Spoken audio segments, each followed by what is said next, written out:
ഞങ്ങളുടെ എല്ലാ പ്രിയപ്പെട്ട പ്രേക്ഷകർക്കും ഇന്നത്തെ തിരുവചന സന്ദേശത്തിലേക്ക് സ്വാഗതം. ഞാൻ പാസ്റ്റർ ബിനോയ് ജേക്കബ്. ഇറങ്ങി വന്ന ദൈവത്തെക്കുറിച്ച് നമുക്കറിയാം. കർത്താവായ യേശു പറഞ്ഞു, ഞാൻ ലോകത്തെ സ്നേഹിച്ചു, എൻ്റെ ജനത്തെ രക്ഷിക്കേണ്ടതിന് ഞാൻ ഭൂമിയിലേക്ക് വന്നു, സ്വർഗത്തിൻ്റെ മഹിമ വിട്ടിറങ്ങി എന്ന് പറയുകയാണ്. ഇന്ന് നമ്മളുടെ ജീവിതത്തിലേക്ക് ദൈവം ഇറങ്ങി വന്ന് നമ്മളെ സംരക്ഷിക്കും. പലപ്പോഴും അത് നമുക്ക് വിശ്വസിക്കാൻ പ്രയാസമായ ഒരു കാര്യമാണ്. എൻ്റെ ജീവിതത്തിൽ ദൈവം ഇടപഴകുമോ? എൻ്റെ ജീവിതത്തിൽ പ്രതിസന്ധിയിൽ ദൈവം എങ്ങനെയാണ് ഇടപെട്ട് പരിഹാരം നൽകുന്നത്? പലപ്പോഴും ലോകത്തിൽ മനുഷ്യൻ അവനെ സ്നേഹിച്ച, അവനെ ആരാധിച്ച മനുഷ്യരുടെ ജീവിതത്തിൽ പ്രതിസന്ധികളുണ്ടായപ്പോൾ ദൈവം ഇറങ്ങി വന്നതിന് ഒരുപാട് ഉദാഹരണങ്ങൾ വേദപുസ്തകം നമുക്ക് നൽകി തരുന്നുണ്ട്. അതുകൊണ്ട് തന്നെ ഈ ഉദാഹരണങ്ങളിലൂടെ നമ്മൾ കടന്നു പോകുമ്പോൾ നമ്മുടെ ജീവിതത്തിലും പ്രതിസന്ധികളും പ്രശ്നങ്ങളും വരുമ്പോൾ ദൈവം ഇറങ്ങി വരും എന്നതിന് യാതൊരു സംശയമില്ല. വേദപുസ്തകത്തിൻ്റെ ചരിത്രം പരിശോധിച്ചാൽ ദൈവം ഇറങ്ങി വന്നു എന്ന് എഴുതിയിരിക്കുന്നത് പലവട്ടം കാണാൻ പറ്റും. ഉൽപ്പത്തി പുസ്തകം 7-ാം അധ്യായത്തിൽ 1 മുതൽ 22 വരെയുള്ള വാക്യങ്ങൾ വായിക്കുമ്പോൾ യഹോവ വാതിൽ അടച്ചു എന്ന് കാണാം. അതായത് ലോകത്തിൽ തെറ്റുകൾ നിറഞ്ഞപ്പോൾ, പാപം നിറഞ്ഞപ്പോൾ, ലോകം ഏറ്റവും കൂടുതൽ വഷളായപ്പോൾ ദൈവത്തിന് അതിന് അറുതി വരുത്തി ഭൂമിയിൽ നന്മയുണ്ടാക്കണമെന്ന് ദൈവം ആഗ്രഹിച്ചു. അപ്പോൾ ദൈവം നോഹയോട് പറഞ്ഞു, നീ ഒരു പെട്ടകം പണിയണം, എന്നിട്ട് ഈ പെട്ടകത്തിനുള്ളിൽ കയറാൻ എല്ലാവരോടും ആവശ്യപ്പെടണം. 120 വർഷം നോഹ എല്ലാവരോടുമായി മഴ പെയ്യാൻ പോവുകയാണ്, അത് വന്ന് ഈ ഭൂമിയെ നശിപ്പിക്കും, അതുകൊണ്ട് നിങ്ങളെല്ലാവരും ഇതിനുള്ളിൽ കയറി രക്ഷപ്പെടണമെന്ന് പറഞ്ഞു. ആരും കേട്ടില്ല. അപ്പോൾ ദൈവം ഇറങ്ങി വന്ന് ആ പെട്ടകത്തിൻ്റെ വാതിൽ അടച്ചു എന്ന് പറയുകയാണ്.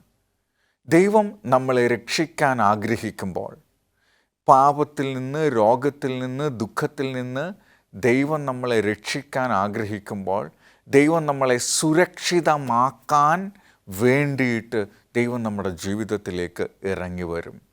നമ്മളൊരു പാപത്തിൻ്റെ അവസ്ഥയിൽപ്പെട്ട് നശിച്ചു പോകും, അല്ലെങ്കിൽ തെറ്റിൽ നമ്മൾ ഇല്ലാതെയാകും എന്ന് ദൈവത്തിന് തോന്നുന്ന അവസരങ്ങളിൽ ദൈവം തൻ്റെ ദൂതന്മാരെ നമുക്ക് വേണ്ടി അയക്കും.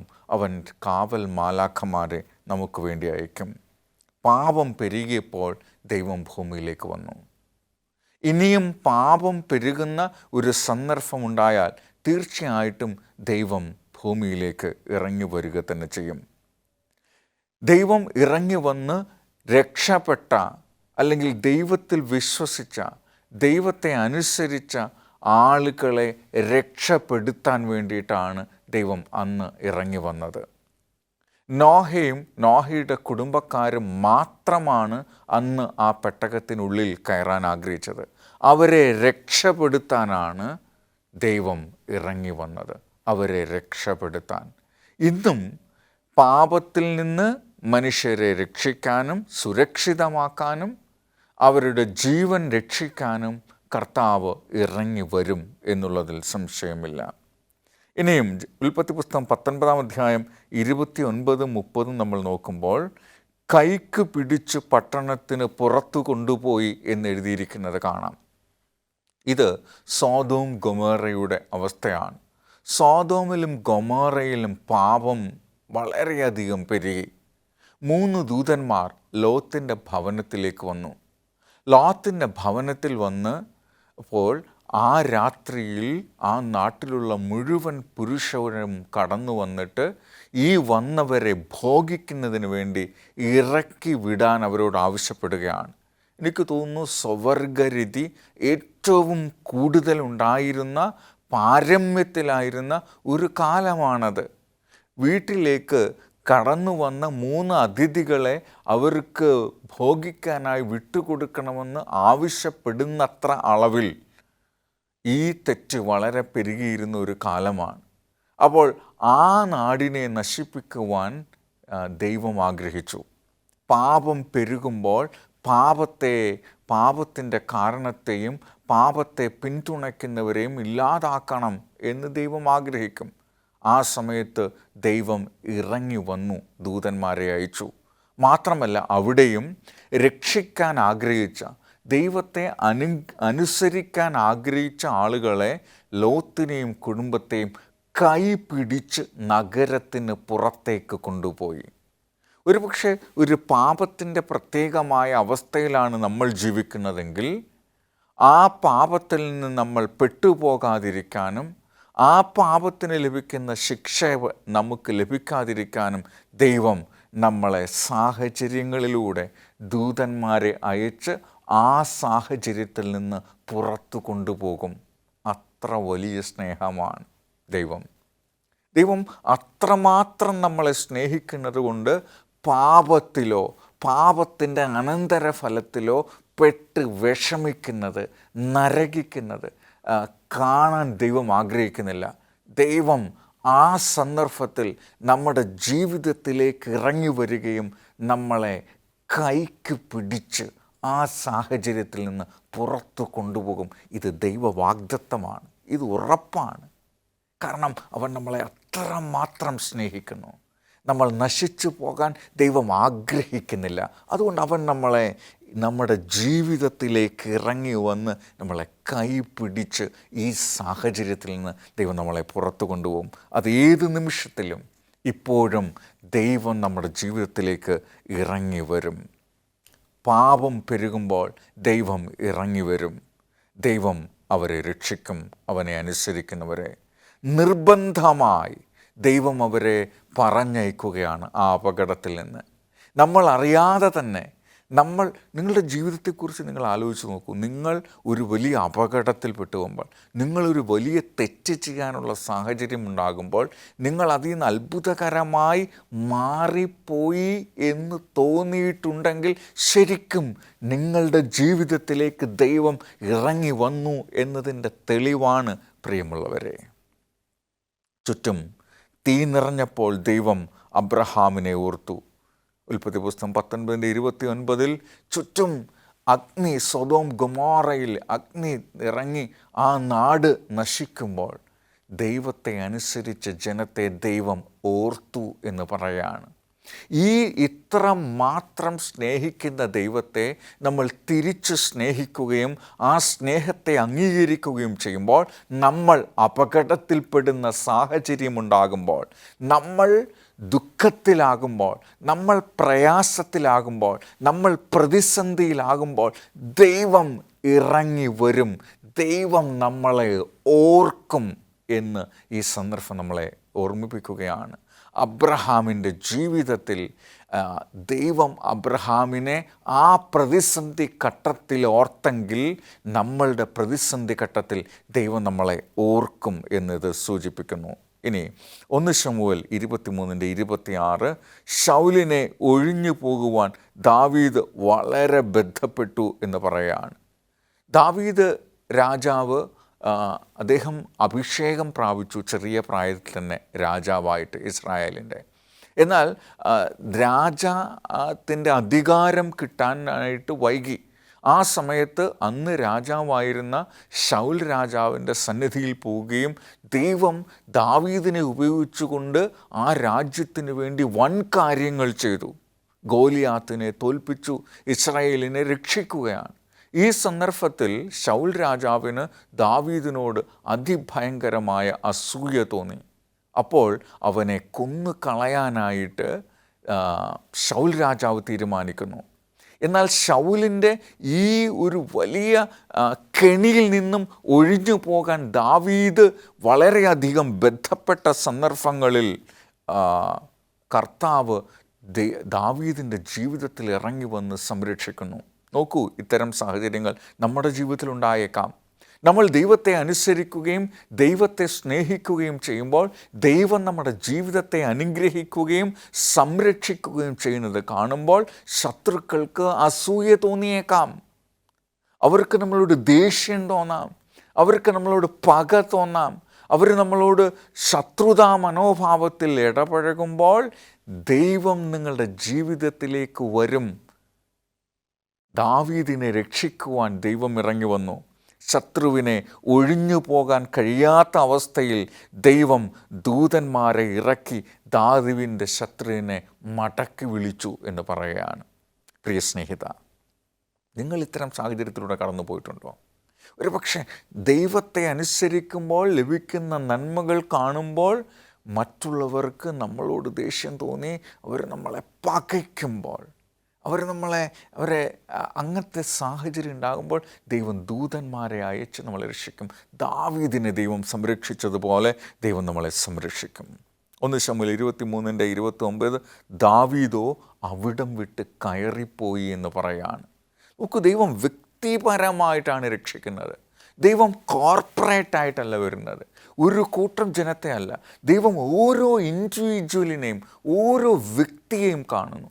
ദൈവം ഓരോ വ്യക്തിയെയും തിരിച്ചറിയുന്നു. ഓരോ വ്യക്തിയുടെയും സംരക്ഷണത്തിൽ ദൈവം ഇടപഴകുന്നു. ഓരോ വ്യക്തിയുടെയും വിഷമതകൾ ദൈവം അറിയുന്നു. ഓരോ വ്യക്തിയുടെയും പ്രശ്നങ്ങൾ കർത്താവ് അറിയുന്നു. ഓരോ വ്യക്തിയെയും രക്ഷിക്കാൻ ദൈവം തയ്യാറുള്ളവനാണ്. ഓരോ വ്യക്തിയുടെയും ജീവിതത്തിലേക്ക് ഇറങ്ങി വരാൻ ദൈവം തയ്യാറാണ്. നോക്കൂ, എത്ര വ്യക്തിപരമായിട്ടാണ് ദൈവം ഈ ദൈവത്തിൻ്റെ മക്കൾക്ക് സുരക്ഷ ഒരുക്കുന്നത്, സുരക്ഷാ കവചം തീർക്കുന്നത്, വഴിയൊരുക്കുന്നത്. നിങ്ങളുടെ ജീവിതത്തിൽ ഈ അന്ത്യകാലഘട്ടത്തിൽ ദൈവത്തെ അനുസരിച്ച് ജീവിക്കാൻ നമ്മൾ പ്രയാസപ്പെടുന്ന ഈ കാലഘട്ടത്തിൽ ദൈവം നമ്മുടെ ജീവിതത്തിലേക്ക് സ്നേഹമായി ഇറങ്ങി വരും. സുരക്ഷിതത്വം കൊണ്ട്, സ്നേഹം കൊണ്ട്, കരുതൽ കൊണ്ട്, പരിലാളന കൊണ്ട്, കാവൽ കൊണ്ട് അവൻ നമ്മളെ സംരക്ഷിക്കും. അതുകൊണ്ടാണ് ദൈവം പറയുന്നത്, ഞാൻ എൻ്റെ ദൂതന്മാരോട് കൽപ്പിക്കും നിന്നെ പാളയം ഇറങ്ങി സംരക്ഷിക്കാൻ. ഒരു ബാധയും നിൻ്റെ കൂടാരത്തിൽ അടുക്കയില്ല. നിൻ്റെ വലത്ത് 1000 പേരും നിൻ്റെ വലത്തുവശത്ത് 10,000 പേരും വീഴും, ഒരു ബാധയും നിൻ്റെ കൂടാരത്തിൽ അടുക്കയില്ല. ഇത്രയും സ്നേഹിക്കുന്ന ദൈവമാണ്. കാൽവരി ക്രൂശിൽ നമ്മളെ എത്ര മാത്രം സ്നേഹിക്കുന്നു എന്നുള്ള സ്നേഹത്തെ അവൻ പ്രദർശിപ്പിച്ച് കാണിച്ചു. ആ സ്നേഹത്തിന് ഞാൻ യോഗ്യനല്ല ഇത്ര മാത്രം സ്നേഹിക്കാൻ. അവൻ നമ്മളെ സ്നേഹം എന്താണെന്ന് പഠിപ്പിച്ചു തന്നു. ആ സ്നേഹത്തിന് ഞാൻ യോഗ്യനല്ലെങ്കിലും നിൻ്റെ ഈ കരുതലിന്, നിൻ്റെ ഈ സ്നേഹത്തിന് ഞാൻ നിന്നോട് നന്ദി പറയുന്നു എന്ന് നമുക്ക് പറയാൻ കഴിയുമോ? എൻഗദിയിലെ ദുർഗങ്ങളിൽ ചെന്ന് പാർത്തു. ദാവീദ് ശൗലിനെ ഭയപ്പെട്ട് എൻഗദി എന്ന് പറയുന്ന സ്ഥലത്ത് ദുർഗങ്ങളിൽ, ദുർഗം എന്ന് പറഞ്ഞു കഴിഞ്ഞാൽ ഒരു പക്ഷേ വലിയ കീഴ്ക്കാൻ തൂക്കായ മലകൾക്കിടയിലുള്ള ചെറിയ ഗുഹകളുള്ളതും ആയിരിക്കണം. അവിടെ പോയി പാർക്കുവാൻ, അതിനുള്ളിൽ പോയി സുരക്ഷിതനായിരിക്കുവാൻ ദൈവം ദാവീദിനെ അനുവദിച്ചു. ദൈവം നമ്മളെ ഈ കാലഘട്ടത്തിൽ സുരക്ഷിതരാക്കും എന്നുള്ളതാണ്. അതുകൊണ്ടാണ് ഈ കാലത്തുണ്ടാകാത്തത്ര വലിയ ഒരു പ്രശ്നമുണ്ടാക്കും Michael, the one who is like the most high.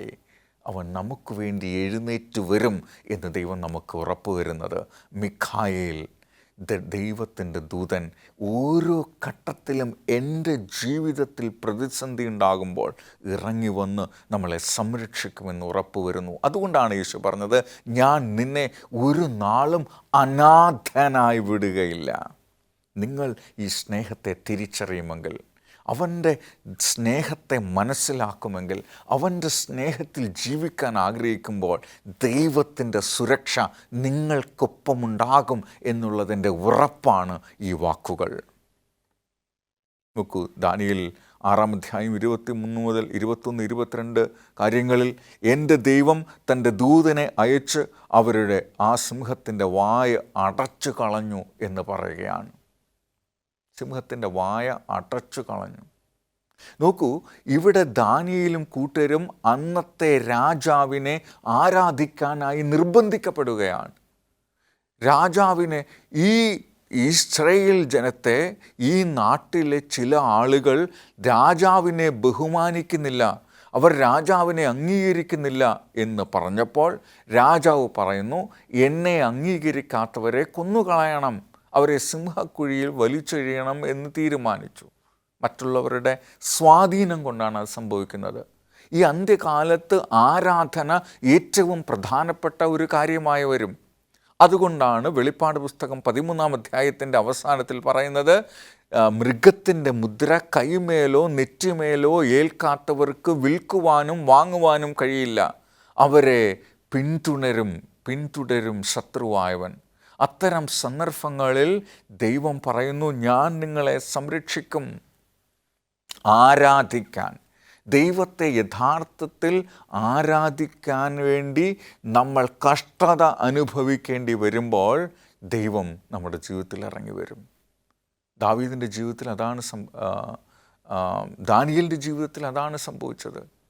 Daniel രാജാവിനെ അനുസരിക്കാൻ കൂട്ടാക്കാത്തതിൻ്റെ പേരിൽ, ആരാധിക്കാൻ കൂട്ടാക്കാത്തതിൻ്റെ പേരിൽ സിംഹത്തിൻ്റെ കുഴിയിലേക്ക് വലിച്ചെറിഞ്ഞു. അവിടെ ദൈവം ദൂതനെ, ഒരുപക്ഷെ മിഖായേൽ തന്നെ, ക്രിസ്തു തന്നെ ആയിരിക്കണം ആ കുഴിയിലേക്ക് ഇറങ്ങി വരികയും സിംഹത്തിൻ്റെ വായെ അടപ്പിച്ച് കളഞ്ഞത്. പ്രിയമുള്ളവരെ, നമ്മൾ ദൈവത്തെ സത്യത്തിലും ആത്മാവിലും ആരാധിക്കാൻ തീരുമാനിക്കുമ്പോൾ, ശത്രു നമ്മളെ പരിപൂർണമായി തകർക്കാൻ ശ്രമിക്കുമ്പോൾ ദൈവം നമ്മുടെ ജീവിതത്തിലേക്ക് ഇറങ്ങി വരും എന്ന് പറയുകയാണ്. ഇന്നും ദൈവം നമ്മുടെ ജീവിതത്തിലേക്ക് ഇറങ്ങി വരാൻ ആഗ്രഹിക്കുന്നു. അവൻ കർത്താവായ യേശു ക്രിസ്തുവായി നമ്മുടെ ജീവിതത്തിലേക്ക് ഇറങ്ങി വന്നു. അവൻ നമ്മളെ സംരക്ഷിച്ചു. അവൻ നമുക്ക് വേണ്ടി അവൻ്റെ ജീവനെ കൊടുത്തു ഭൂമിയിലേക്ക് ഇറങ്ങി വന്നു. വലിയ ത്യാഗം അവൻ അനുഭവിച്ചു. വലിയ ത്യാഗത്തിലൂടെ അവൻ കടന്നുപോയി. എങ്കിലും ആ സ്നേഹം കൊണ്ട് അവൻ രോമം കത്തിരിക്കുന്ന കുഞ്ഞാടിനെ പോലെ ആ ത്യാഗം സഹിച്ചും നമ്മളെ നിത്യമരണത്തിൽ നിന്ന്, പാപത്തിൻ്റെ അടിമത്തത്തിൽ നിന്ന് അവൻ രക്ഷിച്ചു.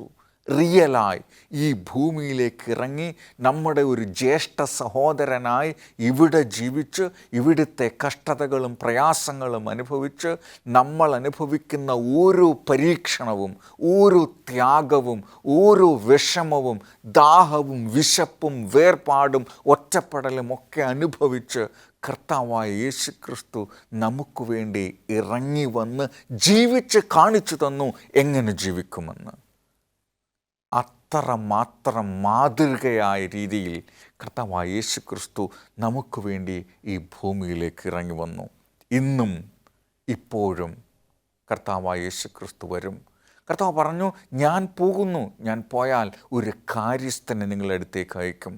അവൻ വന്ന് നിങ്ങളെ സകല സത്യത്തിലും വഴി നടത്തും. അവൻ നിങ്ങളോട് കൂടെയിരിക്കും. അവൻ നിങ്ങളെ ഉപദേശിക്കും.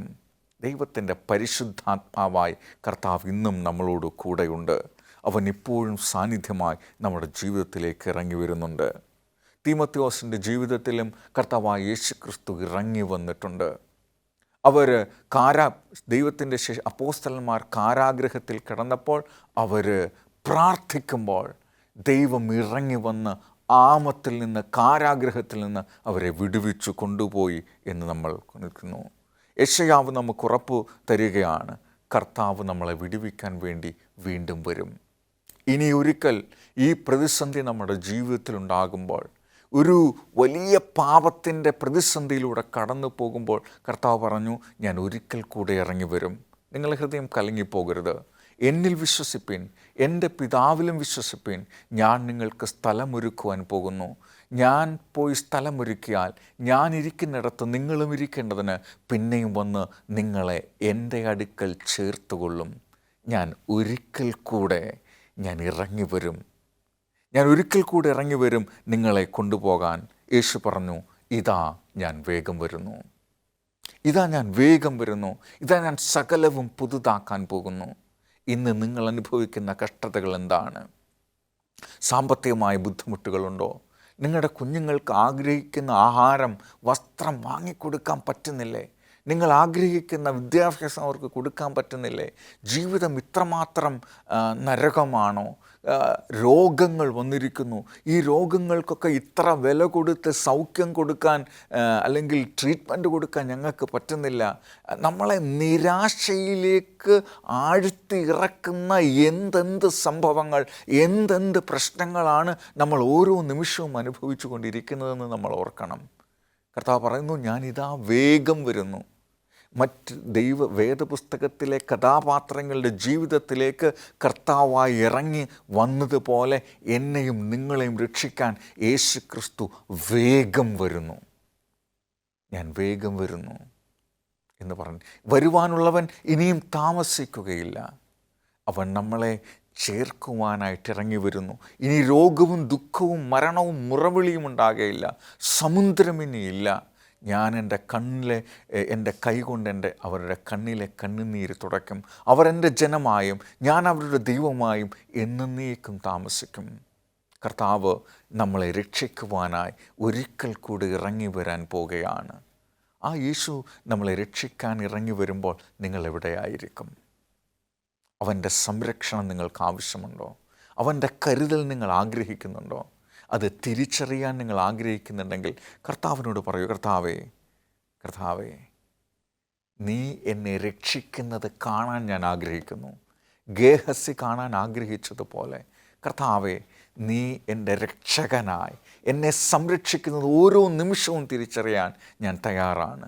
ദാവീദിൻ്റെ ജീവിതത്തിൽ, അബ്രഹാമിൻ്റെ ജീവിതത്തിൽ, ലോത്തിൻ്റെ ജീവിതത്തിൽ ഇറങ്ങി വരുന്നതുപോലെ നീ എന്നെ ഇറങ്ങി വന്ന് സംരക്ഷിക്കുന്നത് ഞാൻ അനുഭവിച്ചറിയുന്നു. ഇത്ര വലിയ സുരക്ഷയ്ക്ക് ഞാൻ യോഗ്യനാണോ കർത്താവേ?